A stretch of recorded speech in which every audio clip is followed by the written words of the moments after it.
محترم کسی سنی کا کم تر سنی کا بھی یہ ایمان نہیں ہے کہ وہ یہ کہتا ہو کہ اللہ کے سوا کوئی ہے جو رزق عطا کرتا ہے۔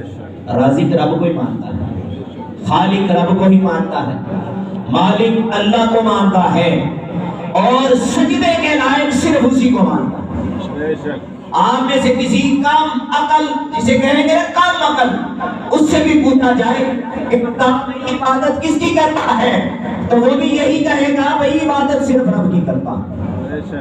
تو حاضرین محترم، ہم جس رب کی عبادت کرتے ہیں ہم سجدہ بھی اسی کو کرتے ہیں، ہم عبادت بھی اسی کی کرتے ہیں اور ہم واجب الوجود بھی صرف اسی کو مانتے ہیں۔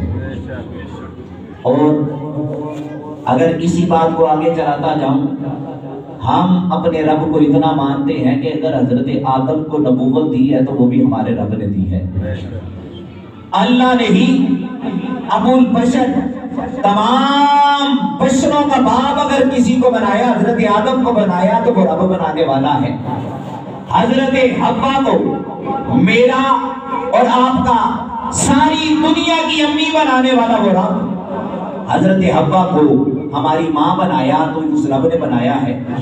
اب اس مالک کائنات کا کرم ہوا، اس نے چاہا آدمی کی دنیا بڑھے اور انسانیت آگے بڑھ جائے تو پھر خالق کائنات نے حضرت آدم کو دو بیٹے عطا کیے، حضرت حابیل اور ادھر قابیل۔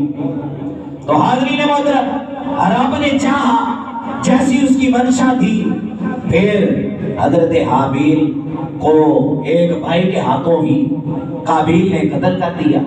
تو حاضرین محترم، یہ سارا سلسلہ چلتا رہا، چلتے چلتے اللہ تعالیٰ نے اگر حضرت یعقوب علیہ السلام کو نبوت عطا کی تو اللہ نے چاہا تو عطا کی، حضرت ابراہیم کو نبوت عطا کی اللہ نے چاہا تو عطا کی، حضرت ابراہیم کو ہر آزمائش میں رب تعالیٰ نے چاہا تو وہ ہر ایک آزمائش سے گزر گئے۔ رب نے چاہا تو انہوں نے موت کا نظارہ دیکھا، رب نے چاہا تو انہوں نے نمرود کے سامنے آگ میں چھلانگ لگا دی اور اللہ کی وحدانیت پر پہرا دیا۔ اور اسی طرح چلتے چلتے حضرت موسیٰ نے بھی یہی پہرا دیا، حضرت عیسیٰ نے بھی یہی پہرا دیا۔ ارے وہ پہرا دلوانے والا تو رب ہے۔ اگر حضرت موسیٰ کو کلیم اللہ کہا گیا، کلیم اللہ کہا گیا، ید بیضا کا موجزہ دیا گیا تو وہ رب نے چاہا تو دیا۔ اسی طرح پھر چلتے چلتے حضرت عیسیٰ روح اللہ، کلمۃ اللہ بھی کہا گیا ان کو، آپ کو مادر ذات اندوں کو زندہ کرتے۔ رب نے چاہا تو یہ سارے نظارے عطا کیے۔ اب زندہ کرنے والا رب ہے۔ قرآن میں حضرت عیسیٰ علیہ السلام کے بارے میں واضح آیات موجود ہیں کہ میں اللہ کے حکم سے جب کوئی پرندہ بناتا ہوں، پھونک مارتا ہوں تو وہ اڑنے لگ پڑتا ہے۔ اگر کوئی مادر ذات اندھا آتا ہے، اللہ کے حکم سے جب میں ہاتھ لگاتا ہوں، رب سے دعا کرتا ہوں، اللہ تعالیٰ شفا عطا کر دیتا ہے۔ اور اگر کوئی مردہ ہو تو اس کو بھی زندہ کر دیتا ہوں اللہ کے حکم سے۔ تو پتہ یہ چلا اصل مالک اللہ ہی ہے، اللہ جسے چاہتا ہے بھی طاقت عطا کر دیتا ہے۔ اصل مالک اللہ ہی ہے۔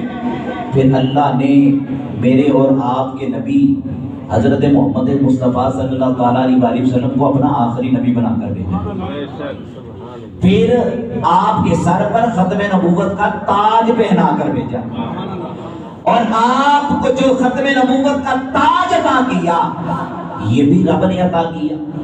پھر آپ کو ساری کی ساری بیٹیاں آپ کی حیات رہی، بیٹے نہ حیات رہے، یہ بھی رب کی حکمت۔ اگر اللہ تعالیٰ نے حضور علیہ السلام کو جتنی صفات عطا کی ہیں، جتنی شانیں عطا کی ہیں، جتنی بھی شانوں کا ہم ذکر کرتے ہیں، ہم کہتے ہیں کہ اللہ کے نبی نے ہاتھ کا اشارہ کیا، انگلی کا اشارہ کیا، چاند دو ٹکڑے ہو گیا۔ اگر ہم اپنی تقریروں میں یہ کہتے ہیں کہ اللہ کے نبی نے دعا کی، سورج پلٹ آیا، اگر ہم یہ کہتے ہیں کہ اللہ کے نبی کو اللہ تعالیٰ نے اختیارات عطا کیے ہیں، سارے خزانوں کی چابیاں عطا کی ہیں. ارے اگر عطا کی ہے تو اس رب نے عطا کی ہے جس کا کوئی ثانی نہیں ہے. وہ قادر مطلق ہے، جسے چاہتا ہے اپنے خزانوں سے عطا کر دیتا ہے، اور انہی خزانوں سے اللہ تعالیٰ پھر جسے چاہتا ہے عطا کرتا ہے. حاضرین محترم، مالک کائنات نے اسی پارہ میں آگے کیا ارشاد فرماتا ہے؟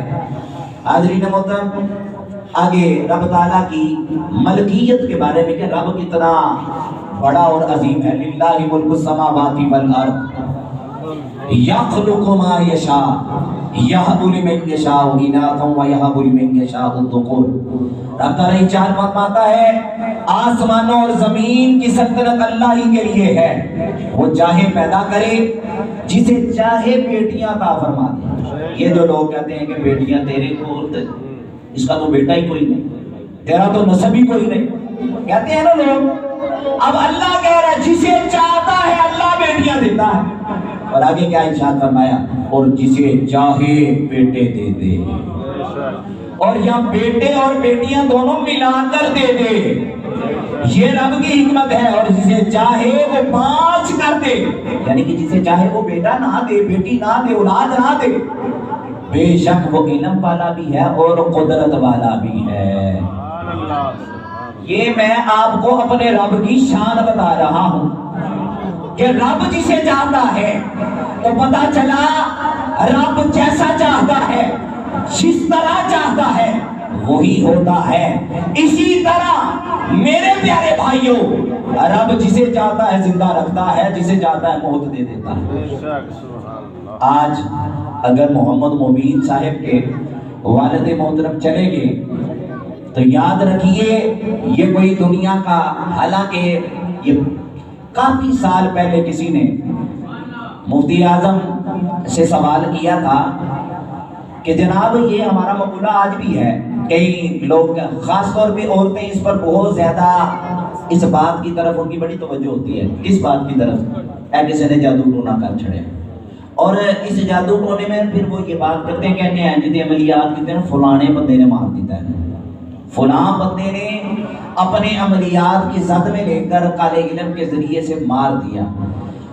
اتنا زیادہ اس کے ساتھ یہ معاملہ خراب کیا کہ اس کے علم کی وجہ سے یہ بندہ مر گیا. یاد رکھیے مارنے والا اور زندہ کرنے والا صرف رب ہے. کوئی بندہ جتنی مرضی طاقت لگا لے، جب تک اللہ کا حکم آتا نہیں، جب تک ہمارا رب چاہتا نہیں، کوئی بندہ زندہ بھی نہیں رہتا، کوئی بندہ مردہ بھی نہیں ہوتا. اور یہ میرا اور آپ کا یہ نا ذہن ایک طرح سے اس طرف چلا گیا ہے کہ فلاں کی وجہ سے ہو گیا. اسی طرح حاضرین محترم، ہم اگر حضور کو مختار مانتے ہیں نا کہ اللہ تعالیٰ اپنے نبی کے صدقے یہ دیتا ہے، اللہ اپنے نبی کے صدقے شفائیں بھی دیتا ہے، یاد رکھیے ہم یہ جملوں میں کہتے ہیں کہ اللہ ان کے وسیلے سے دیتا ہے، ان کے صدقے سے دیتا ہے، دیتا رب ہے. اور کبھی کبھی جس کے در سے چاہے دے دیتا ہے، جب تک بندہ اس جگہ پہ پہنچے نا تب تک نہیں دیتا. تو اسی طرح حاضرین محترم، جب ہم ڈاکٹر کے پاس جاتے ہیں تو ڈاکٹر کے پاس سے بھی کہتے ہیں بھائی منو ایسے ڈاکٹر نے شفا دیتی. کبھی کسی نے کہا کہ ڈاکٹر نے شفا نہیں دیتی. عموماً جملہ ایسے بولتے ہیں کہ ایسے ڈاکٹر کو منو شفا ہوئی ہے، حالانکہ شفا کا مالک تو اللہ ہے، مالک تو شفا کرنا ہے. بھائی جس طرح میرے اور آپ کے کہنے سے اور ہمارے عموماً جانے سے کوئی بندہ یہ نہیں کہتا کہ اس کا مطلب یہ نہیں ہے کہ یہ ڈاکٹر کوئی نعوذ باللہ من ذالک شفا عطا کرنے والا ہے، بلکہ وہ صرف ذریعہ ہے، اسباب کے ذریعے سے وہ اپنا علاج معالجہ کرتا ہے.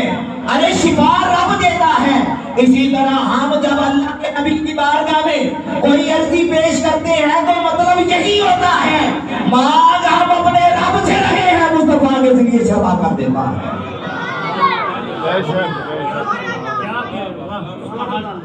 حاضرین محترم، آخر میں ایک بات بخاری شریف میں ایک حدیث سے پایا گیا ہے کہ اللہ کے محبوب صلی اللہ تعالی علیہ وسلم نے یہ حدیث قدسی کی بات نے کہا کہ حضور علیہ الصلوۃ والسلام کا ارشاد ہے، بخاری و مسلم میں یہ موجود ہے. حضور علیہ الصلوۃ والسلام نے فرمایا کہ جب جس جگہ پر اللہ رسول کے ذکر کی محفل سجتی ہے، کیا سجتی ہے؟ اللہ رسول کے ذکر کی محفل سجتی ہے۔ اللہ کی مخلوق فرشتے آسمانوں میں ایک جماعت ان کی ایسی ہے جن کا کام کیا ہے، جہاں پر اللہ رسول کا ذکر ہوتا ہے وہ اس اللہ رسول کے ذکر کی محفل میں شامل ہوتے ہیں۔ مختصر کر کے میں اس حدیث پاک کو آپ کے سامنے رکھ رہا ہوں۔ وہ جماعت آسمانے دنیا سے زمین کی طرف اس لیے آتی ہے کہ جہاں پر اللہ رسول کا ذکر ہو رہا ہوتا ہے تو اللہ رسول کا ذکر ہوتا ہے، اس جگہ پہ آ کے بیٹھ جاتی ہے۔ جب اللہ رسول کا ذکر وہاں پر ہو رہا ہوتا ہے تو اس جگہ پر آ کر بیٹھ کر ذکر کرتی ہے، اور جب یہ جماعت واپس جاتی ہے تو رب تعالیٰ، حالانکہ اللہ جانتا ہے، اللہ جانتا بھی ہے تو پھر بھی پوچھتا ہے فرشتوں کہاں گئے تھے، کہاں سے آ رہے ہو؟ تو فرشتے کیا عرض کرتے ہیں؟ یا باری کی لا، ہم تیرا ذکر کرنے رب کی محفل میں گئے تھے۔ تو اے فرشتوں کیا ہوا؟ کہا اللہ وہاں پر وہ تیرا ذکر کر رہے تھے، تیرے حبیب کا ذکر کر رہے تھے، اور کیا مانگ رہے تھے تجھ سے؟ اللہ تجھ سے جنت کا سوال کر رہے تھے، اللہ تجھ سے تیری دوزخ سے تیری پناہ چاہتے تھے، اللہ گناہوں سے معافی مانگ رہے تھے، اللہ تیری رضا مانگ رہے تھے۔ المختصر یہ ساری دعاؤں کا ذکر کرنے کے بعد کہا فرشتے، اے فرشتوں ذرا بتاؤ تو صحیح، کیا انہوں نے جنت کو دیکھا؟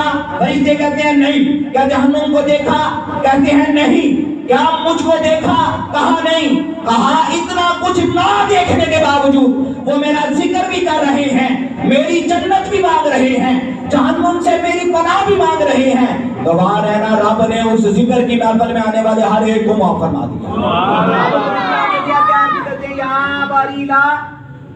ایک بندہ تو وہ تھا جو ذکر میں آیا ہی نہیں تھا، اس کا ارادہ ہی نہیں تھا، اس کی نیت بھی نہیں تھی، وہ تو ویسے کسی کو ڈھونڈنے آیا تھا، یہاں لنگر کے ارادے سے آیا تھا۔ فرشتوں گواہ رہنا اس محفل کی برکت سے وہ جو اس محفل میں نہیں بھی آیا اللہ نے ان کو بھی معاف فرما دیا۔ یہ حدیث پاک اس لیے ذکر فرمائی ہے، نعرہ تکبیر، نعرہ رسالت، نعرہ رسالت، نعرہ تحقیق، نعرہ حیدری، تاجدار ختم نبوت۔ یہ حدیث پاک اس لیے ذکر فرمائی ہے میرے پیارے بھائیوں، میرے محترم بھائیوں، اللہ کا ذکر کرنے میں بندے کے لیے بنائی ہی بنائی ہے۔ اور الحمدللہ لوگ یہ سمجھتے ہیں اور قاری صاحب نا کوئی پوائنٹ لین واسطے جس بندے کا ذکر، لیکن یاد رکھیے ہمارے سامنے کئی نمازی ہوتے ہیں، کئی بندوں کی عادات بندے کو یاد رہتی ہے۔ میں اس لیے یہ بات کر رہا ہوں، اچھی بات کا ذکر کرنا، یہ حضور علیہ السلام نے فرمایا جب کوئی بندہ مر جائے تو اس کی اچھی بات کا تذکرہ کیا۔ تو کئی بندے یہاں پر دعا ہوں گے، عموماً فجر کی نماز کے بعد یہ بندہ جس کے لیے آپ دعا کے لیے آئے، یہ بندہ عموماً ذکر و اذکار کی محفل میں یعنی کہ خود میں ہی بیٹھا رہتا تھا، اور کبھی ہم بھی سجاتے تو اس میں بھی اپنا ذوق پورا کرتا تھا، اپنی طاقت کے مطابق اپنا شوق بھی پورا کرتا تھا۔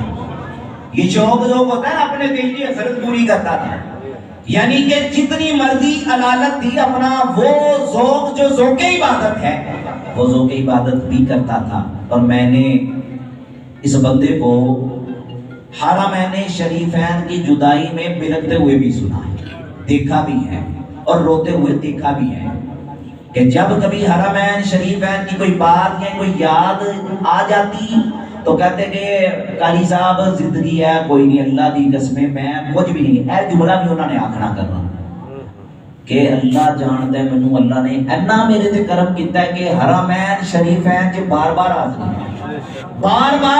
مدینہ تو رسول میں بار بار حاضری۔ جب وہ وقت یاد آتا ہے تو پھر کہتا ہوں زندگی یہ کوئی نہیں، زندگی تو وہ تھی۔ تو حاضرین محترم، آئیے ہم ان کے لیے دعا کرتے ہیں، انسان ہونے کے ناطے کئی غلطیاں ہو جاتی ہیں۔ یہ ان کے صاحبزادہ صاحب یہاں پر بیٹھے ہیں، انہوں نے مجھے پھر کہا تھا، میں ان کی طرف سے کہ آپ سے گزارش کر رہا ہوں کہ بھئی بات یہ ہے کہ ابا جی مرحوم انسان تھے، انسان سے غلطیاں ہو جاتی ہیں۔ اگر آپ سب احباب میں سے کسی کے ساتھ بولنے چولنے میں، کسی کے ساتھ لینے دینے میں ان سے کوئی کمی کوتاہی ہو گئی ہو تو یہ انہی کے الفاظ، انہی کی طرف سے کہ آپ اللہ کی رضا کے لیے معاف فرما دیں، اور کہیں تو میں آپ سے معافی بھی مانگ سکتا ہوں۔ یہ اس لیے کیونکہ میرے آقا علیہ الصلوۃ والسلام نے اس بات کو بڑی شدت کے ساتھ فرمایا ہے۔ وہ حضرت عکاشہ، آج حضرت فاطمہ والا جمعہ عموماً پڑھایا گیا سیدہ پاک والا، تو حضرت عکاشہ والا جو واقعہ ہے وہ بھی حضرت فاطمہ کے گھر سے ہی چلا کہ سب سے پہلے چھڑی لینے کے لیے گئے، تو حضرت عکاشہ نے جب وہ چھڑی منگوائی تو اماں سیدہ فاطمہ پاک نے کہا کہ حسن و حسین کے جسم کس لیے ہیں؟ تو میرے آقا نے فرمایا اے میرے نوازو، تمہارے جسم آگے کام آئیں گے۔ آج محمد صلی اللہ علیہ وسلم دنیا کو بتانا چاہتے ہیں کہ زندگی میں اگر کسی کے ساتھ اونچ نیچ ہو جائے، اگر دنیا میں معاف نہ کرائی تو آگے بڑا مشکل ہو جائے گا۔ اگر محمد فرما رہے ہیں کہ بہت مشکل ہے تو ہمارے لیے کتنی مشکل ہو، ہم سوچ ہی نہیں سکتے۔ تو آئیے اللہ کی بارگاہ میں معافی چاہتے ہیں کہ اگر کہیں اونچ نیچ ہو گئی، اللہ معاف فرمائے۔ اللہ تعالیٰ قبلہ حاجی صاحب کی کامل مغفرت فرمائے، ان کے درجات میں بلندیاں فرمائے۔ ختم شریف پڑھا جائے گا، دعا ہوگی۔ یہ جو احباب ابھی آئے ہیں نا، جو ابھی مسجد میں داخل ہوئے ہیں، وہ پھر یہ لفظ کے ساتھ نیت فرما لیں کہ میں اللہ کے گھر اعتکاف کی نیت کرتا ہوں۔ گھر والوں نے افطاری کا اہتمام سارا گھر میں کیا ہے، یہاں پر آپ روزہ افطار کر سکتے ہیں، لیکن یہ جس جگہ پہ بیٹھے ہیں یہ اللہ کا گھر ہے۔ یہاں پر بلند آواز اور اپنے پاؤں کا تیز جھٹکا جسے ہم زور سے مارتے ہیں، اگر وہ جھٹکا بھی بے ادبی کے ساتھ لگ گیا تو اعمال ضائع ہو جاتے ہیں۔ اس گھر کا بڑا احترام ہے، باتوں سے اس لیے بچا کرو، جوانوں بچوں سب بچا کرو۔ اس گھر کے ادب کے بارے میں یہ ہے کہ ایسا نہ ہو کہ بے ادبی میں تمہارے اعمال ایسے چلے جائیں کہ جس طرح لکڑی سلامت ہوتی ہے اور وہ سیوں کا دانہ اسی اندر سے ایسے کھا جاتا ہے، جیسے ہی ہاتھ لگتا ہے ٹوٹ کے گر جاتی ہے۔ تو اس لیے اس گھر کا ادب کرنا ہے۔ اب ختم شریف پڑھا جائے گا، ختم شریف کے بعد دعا۔